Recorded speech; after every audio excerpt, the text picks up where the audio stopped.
Hello, everyone, and thank you for joining us today on PoliWine, where we like to take a deep dive into stories pulled from the media and have a fun time while breaking it down.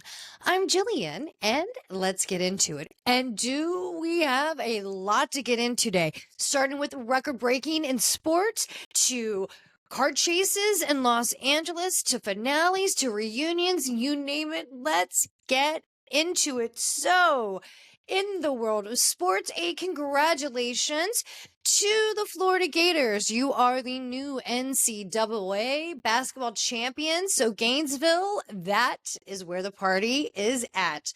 For sure. Congratulations to you all. But let's get into the huge story. We were talking about it last week. Here we are. It happened. Yes. Our boy Alex Ovechkin broke the record. Yes, the long-standing record of the great Wayne Gretzky. Been holding it since 1999. Can you believe it? That's when he retired. So, yes, it took a while, but Alex Ovechkin skated his way into history against the New York Islanders, slapped number 895 into the goal, and then slid on that ice like a baby seal sliding home. What a gorgeous, gorgeous sight. It was so exciting. The crowd went wild. Everybody was so generous to him, and the other team, the New York Islanders, were just so gracious. What an awesome moment. Gretzky, of course, was there to hand the torch over, if you will, and just a really, really special moment in sports, but in NHL history. And if I may say, to kind of have another little moment there that didn't get any attention at all, but I think it really should have. And in the midst of all this fanfare and this excitement, there was a really sweet, special moment and quite the scene stealer. After the goal was hit and everybody celebrated, and after all, the game was paused to have the celebration. But once the game resumed, a journalist went to Ted Leonsis, who is the owner of the Washington Capitals and just loved sports owner here in the nation's capital. I mean, everybody loves Teddy. He's just cool, so nice. He's giving, you name it, we love him. When he walks into the stadium, everybody's Teddy, Teddy. He's awesome. So, of course, after such a huge moment in history, a journalist goes to Ted Leonsis and starts interviewing. What does this mean? And how do you feel in this moment, being here in this special time in NHL history as an owner, being part of your team, of course. And he was just so wonderful, and he was just being so gracious and thanking them and thanking the crowd and thanking the fans. And behind him, and I'm guessing it was a family. I'm guessing that was his grandchild. I don't know. I'm assuming here. I hope so, because she was so cute. There was this little girl that was in the box with the family, and she had head to toe on Capitals jersey gear. She had these cute little headphones on, and she saw a microphone, a camera, and a moment. And that little tiny girl, who was just as cute as can be, like, beelined it for the camera. And of course, you had, I'm guessing, a mom that was blocking her off. And this kid had the determination unlike anything I've seen. Like, she just kept going in, and the mom was, bobbing and weaving, trying to block her. And the girl was trying to get around her. She was graceful. She had moves. She had skill. And she was so cute. The negotiation that must have been happening in that moment to kind of keep this girl away from Ted Leonsis during this interview. So just so you wouldn't interrupt, but she should have been there. She earned her moment. She had the skill set. She should have been there. That was a special moment. So she should have been allowed. But I can't imagine the negotiation that was going on in that moment between the mom and this little girl. And I'm sure there was strong bribery happening in the moment. But I just thought it was great because, in that special moment when Alex Ovechkin, broke the record, he was so gracious to his family, of course, was there, and just to the fans and the kids that were in the crowd. He was waving to them, and he's just always so great with the young kids anywhere he goes, and especially here back home in the nation's capital. We just love him. We couldn't be more thrilled. He is our guy. We celebrated in New York the other night when he actually broke the record, when he hit 895. Today, when he plays against the Carolina Hurricanes, we will be celebrating with him here. And also on Friday evening, and we'll be doing a hometown celebration. I believe it's at Union Station, but please check the listings if you want to go. But he is having a big celebration. It's open to all who can make it. Have a great time. Enjoy this moment in history. So Alex Ovechkin, the great ape. I am so, so happy. So let's go Caps. It's your win too. So congratulations to all. Let's go Caps. Yay. Now let's move on over to some more serious news. So I don't know if you heard about this just terrible story that's coming out of the Dominican Republic. It's about that roof collapse at the nightclub in Santo Domingo, DR. It has now moved to a recovery during a performance the other day, the other evening when everybody was there. It was crowded house, an incredible band was performing, just a lively celebration, and the roof caved in and crushed so many. I saw the number 200, so that was the last number I could find of those who were killed in the tragic accident. Just so sad. The authorities have now said that they are moving to a recovery effort, but just so sad. I mean, 2 former Major League Baseball players were killed in this tragedy. The governor, I think she was the governor of Santo Domingo, she was killed in this tragedy. The band that was performing were killed. Ruby Perez, the incredible merengue singer and performer, just, this is so heartbreaking, but it is now returned to a recovery effort. The investigation is ongoing, but God, our thoughts are with everyone in the Dominican Republic. It is such a place of beauty. The people are wonderful, kind, loving, and giving, and just they're so connected with their family. And for this to happen, and there's still so many missing. Pedro Martinez, the former player of the Red Sox, he came out in a statement and saying that he still has family members missing in this accident. It is just devastated this country, and our hearts are just with you. I am so, so sorry for this tragedy. Now, there is a bizarre accident that is coming out of Los Angeles, and I'm still trying to figure out what is going on. I heard about it early this morning, where there was a high-speed chase that it turned into an accident in Los Angeles, where those who were involved in the accidents got up and fled the scene. It was a hit and run, fled the scene on foot. Major police chase, ended up in a neighborhood that somehow that one of the people that were involved in the accident fled to a house and was trying to blend in, took off his clothes, stripped down to his boxers, and was spraying a garden, just trying to blend in like he lived there at that residence and was just part of the community. Well, the police caught on to that quite quickly. However, this is where 2 totally completely different incidences collide. Well, one of the neighbors at this home comes out with a gun, and the police shoot her. Okay. She has a gun. There's a lot going on. Now the details I'm still trying to work out, and so are the authorities as they're trying to piece together this investigation, because it's like, again, 2 different incidences collide together. Well, this woman comes out of the house brandishing a gun, and you hear the police on their body cam, put down the weapon. She is unrelated with this car chase, car accident, and now foot chase, right? she is unrelated, but now she has a weapon and the cops feel threatened. Well, they end up shooting her in the shoulder. Come to find out, she was the wife of one of the band members of Weezer. So, I mean, it is just just absolutely a crazy story. And again, we're two completely separate incidences joined together and just cause a scene of chaos.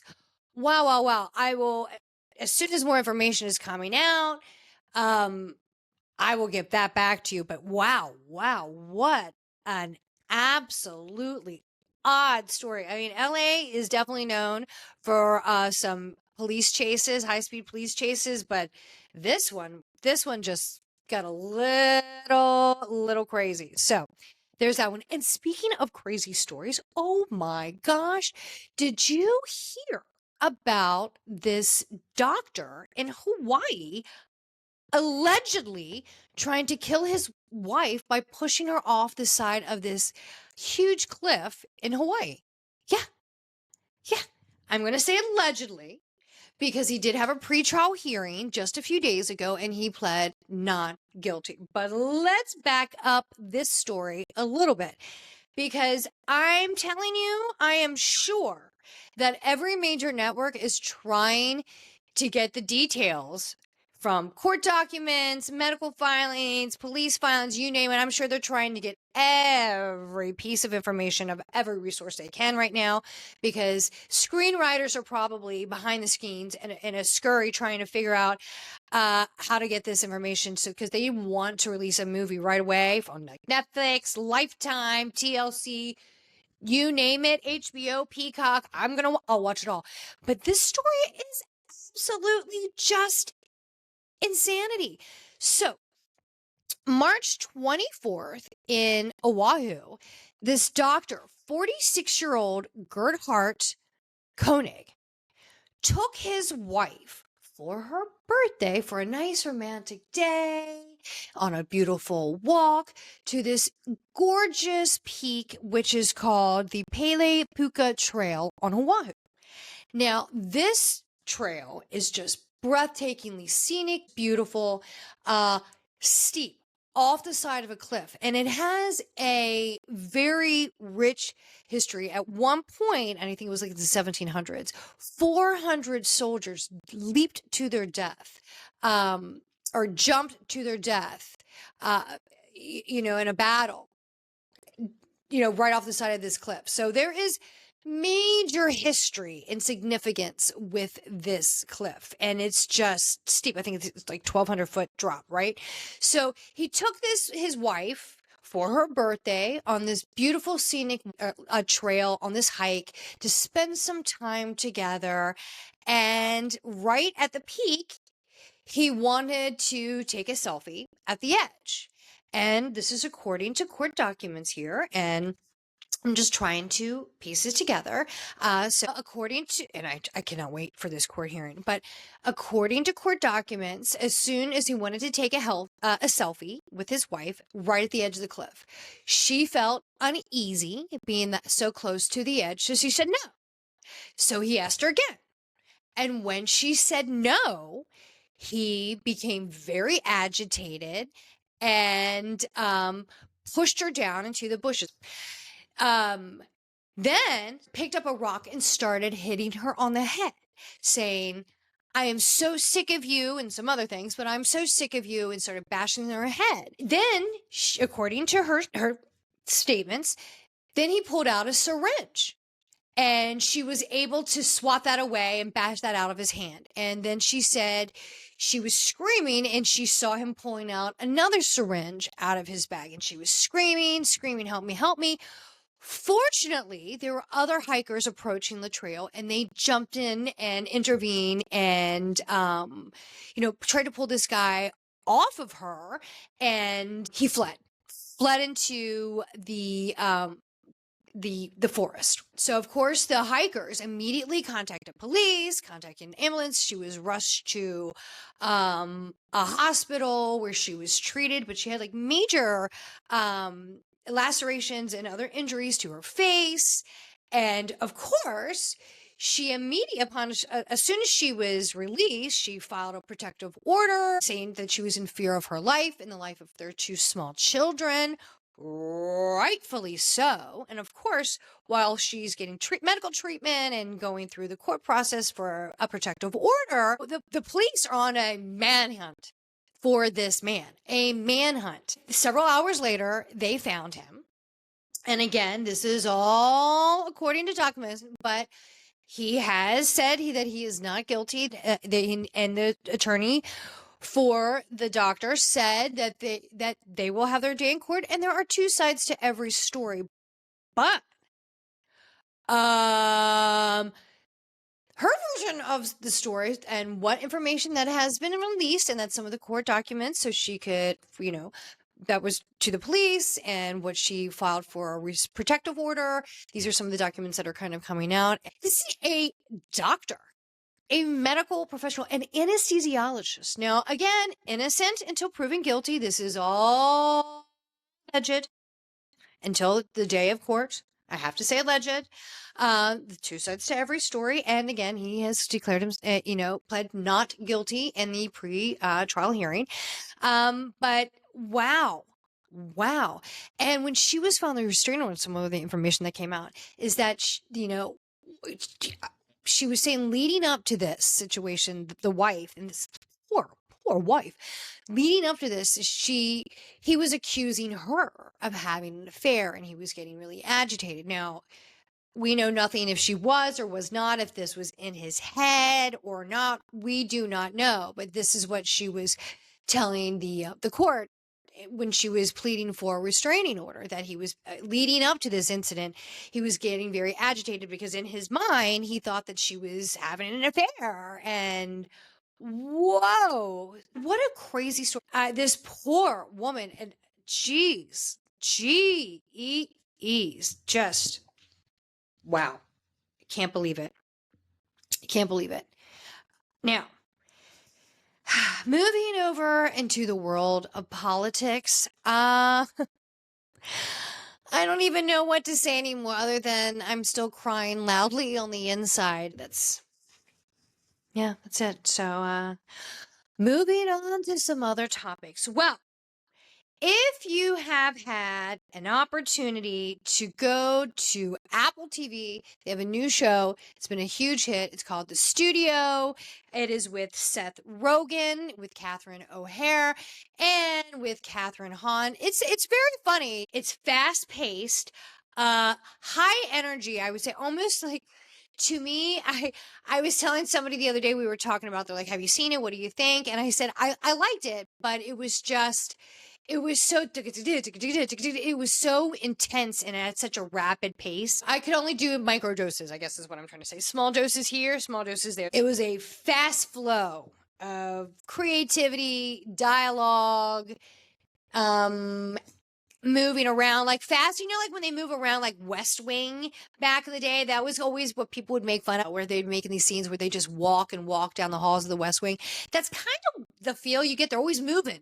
It's a lot of action, a lot of movement, a lot of dialogue, a lot of like a lot of like old Hollywood kind of music in the background. It's a lot happening at once. So if you kind of like that, then you're going to love Suvi. But also, if you are hanging around Apple TV, on April 11th, a new show kind of has my interest, that's for sure. It's coming out called Your Friends and Neighbors. It has John Hamm, Olivia Munn. It also has Amanda Peet. It's great to see Amanda Peet. It's supposed to be really funny. I like the cast. I like the plot behind it too. So the premise behind the show is he's a big Wall Street guy, John Hamm, and he loses his job. And he's kind of like in this ritzy upper class kind of community, if you will. And he becomes a thief and starts stealing from them to make money. So I like you've got my attention now. So April 11th, I'll be checking in. So Apple TV, you got The Studio, you have Your Friends and Neighbors, Apple TV. So let's go over to another fave, and that's HBO Max. We had the end of The White Lotus. We had the finale this past Sunday. Oh, we're going to go into that, trust me. But as that is coming to a close, we also have one of my favorite shows, really, and that's Hacks. That's coming back. So season 4, that comes on today. So let's join Jean Smart and her funny, her co-star Hannah. Let's enjoy them for season 4. I love that show. I think the writing is magnificent on that show. I really like it. The timing is amazing.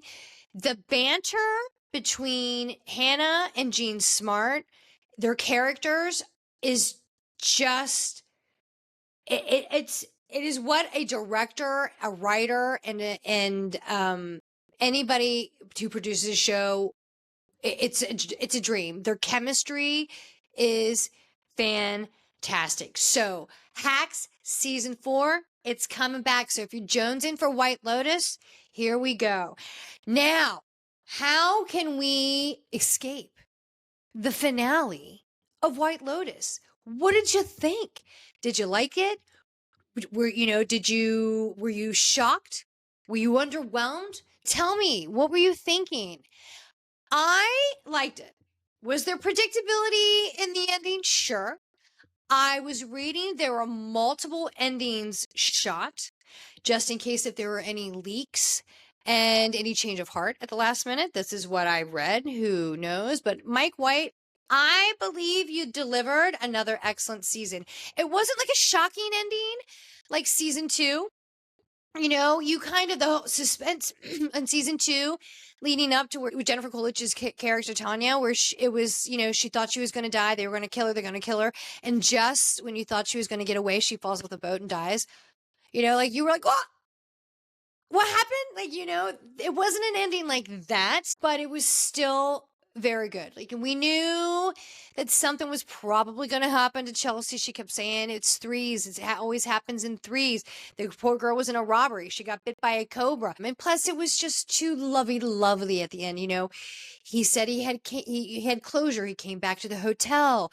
The goal was for them to stay forever. It was just such a perfect moment. So you knew the ball had to drop somewhere. And I liked the ending. I liked how the owners came back, who ended up being the father of Rick, and he just lost his mind. Emotions got the best of him. And, he ended up losing the greatest thing because his rage got the best of him and he lost control. So I like that ending. I did. I also thought it was interesting how the character Belinda, remember in season 1, Tanya, Jennifer Coolidge's character, was going to open the spa with her. And at the last minute, left her kind of hanging, saying, I want to do this with you, but I couldn't. And she was, at the end of the final season 1, her character Belinda was at the shore waiting for the boat to come in. Life went on as it always did for her as in that character. And it kind of went full circle where she got her payout from Tanya this season from Greg, Tanya's ex. He wanted silence. He paid for silence essentially. And she took a $5 million payout, and now that she's wealthy, she did the same thing to the character who worked at the White Lotus in Thailand. He wanted to open up a spa with her, and they wanted to start something special. And at the end of the episode, she said, I'm sorry, I can't do that. I just want to enjoy money and I don't want to have that responsibility. So how that worked its way around. I really liked it. The whole scene with the Radcliffe family. They took us on a journey. And in the after show, of course, if you read Reddit and any of the online articles that discuss on where were the clues left and what could happen in season 4 of White Lotus, everything kept kind of coming back to the Radcliffe family and Parker Posey's character and how she couldn't live a life of simple means, how things would be difficult for her. So they kind of left you hanging a little bit at the end of White Lotus season 3, how they're on the boat and the dad saying things are going to be very different, and they're all kind of connecting on their phone, which I still don't understand how they got Wi-Fi in the middle of the water. I don't understand how that, but whatever. How they're picking up their phones and their phones are being blown up for news and calls and text, you name it. The stuff's hitting the fan in that second. So they're leaving the clues. Could the carryover character to season 4 be Parker Posey's character, the mom of the Ratcliffe family? Because she kept saying, I couldn't live a simple life. And then in the after show, Mike White, the director, said, well, I don't know if she could live a simple life. So is that the clue? Is that the carryover character to season 4? We want to know. Where are they going to shoot? Where's the destination for season 4? I want to know. I love the show. I love the show. Mike White, I think he did it again. Would I wanted a more of a shocking ending? Sure. I was still pleased with the ending. I liked it. I'm so glad the young boy, their young Ratcliffe son, didn't die. I was nervous. I was like, no. And everyone's like, why didn't he wash out the blender? Why did he not wash out the blender? I had a simple answer. He's a teenager. Everyone's like, what's wrong? Did he want the pina colada? I keep holding back to my gut. I'm like, he's a teenager. A teenager doesn't care. They're going to say, I need a blender. It doesn't smell that bad. And they're going to use it anyway. That's my thought in that. That's because when everybody online, everybody who came up to me, everybody was texting me, why did he not wash the blender? Because he's a teenage boy. There you go. There's your answer. Problem solved. There you go. I thought it was great. I loved it. Where are they going to go? But Jason Isaacs, I thought you nailed it this season with your character. He played a character on the edge and losing his mind, and just his hallucinations, his spectrum of emotions, and just total destruction, the downward spiral of his life. He played a man in just pieces unbelievably. I hope you get an award for it. You better, Jason Isaac, because you deserve it. So I loved it. Gary moves on. Life continues. There you go. Wow. Now, also, I have to, I need to get over to the world of Bravo, because Beverly Hills is having its reunion. Summer House, the Paige and the Craig stuff, it's happening, and we're seeing the demise of the relationship right in front of us. And it's really, I got to tell you, it is a life lesson happening before our eyes. So young girls, young men, this social experiment is Summer House. Like I said, I've never been into the show a lot. I've checked in, checked out. Enjoyed this season more than I actually thought I ever would. I'm enjoying Lindsay being pregnant. I liked her freaking out on Carl last night. And then okay, I'm done with it. I'm not going to stress myself out. I'm pregnant. I've got things to do. I've got another man. I got a better man. I'm moving on.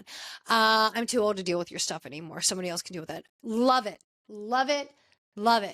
To see the younger crew come in and just trying to navigate their way through this mind meld with guys and partying and trying to figure out life, enjoying that.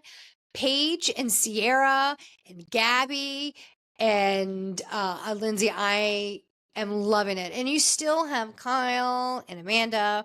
So I am having a good time with this. But with Paige and Craig, and of course you have the Southern Charm reunion, but I want to get to Beverly Hills. This past week, we had part 2 of the reunion, and this reunion, I think, has been fantastic. We have had drama.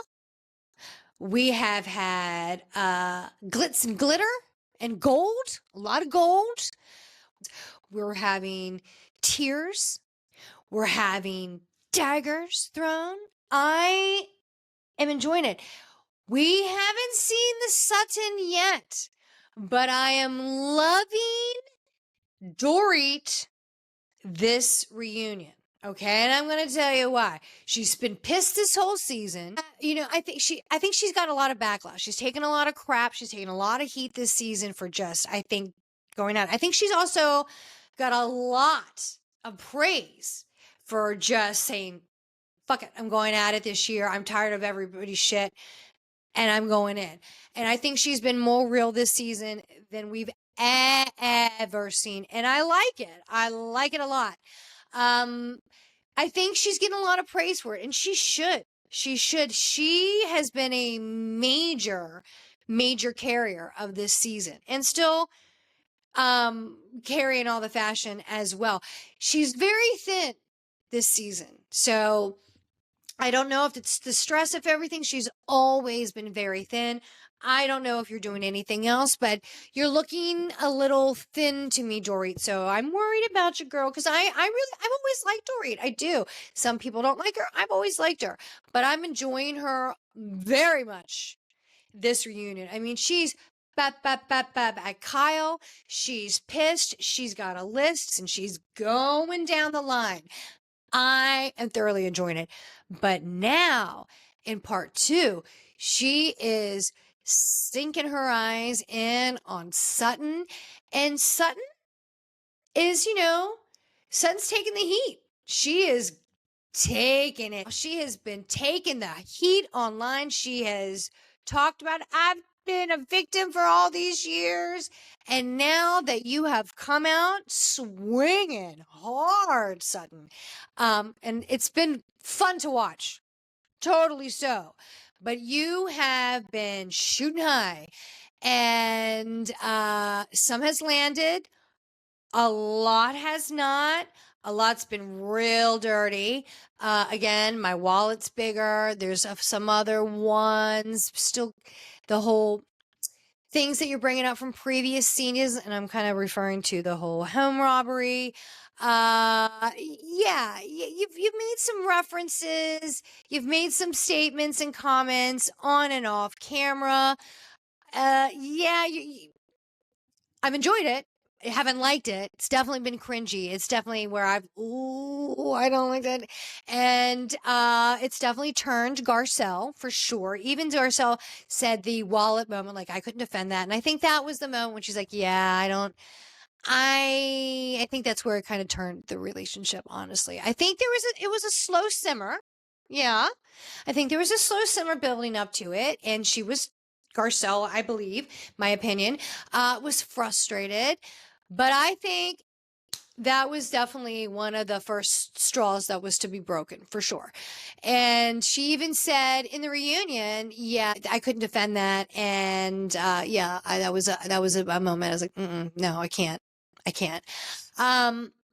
But Doreen has just been poking and prodding strongly, steadily, surely, with facts and receipts and timelines and the proof. I always got to bring it up because it's such a great, Heather Gay, still great tagline. Amazing. So she's bringing it all, and she's